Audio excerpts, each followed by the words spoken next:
మహాభారతంలో శంతన మహారాజు పుత్రుడు భీష్ముడు. ఈయన పూర్వనామం దేవవ్రతుడు. భారతంలో ఒక ప్రధానమైన శక్తివంతమైన పాత్ర భీష్ముడిది. సత్ప్రవర్తనుడిగా, పరాక్రముడిగా భీష్ముడి పాత్ర చెప్పుకోదగినది. భీష్ముడి సూక్తి: బ్రహ్మచర్యమును నిరాటంకముగా కాపాడుకొనుము. భీష్ముడు మహాభారతంలో శంతన మహారాజు పుత్రుడు భీష్ముడు. పూర్వనామం దేవవ్రతుడు.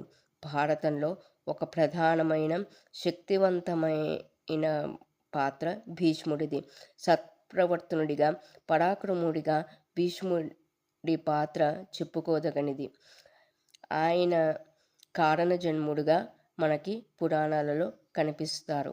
విష్ణు సహస్రనామ కర్త భీష్ముడు.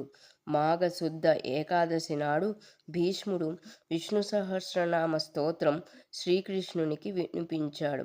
అదే రోజున పరమాత్మలో ఐక్యమయ్యాడు.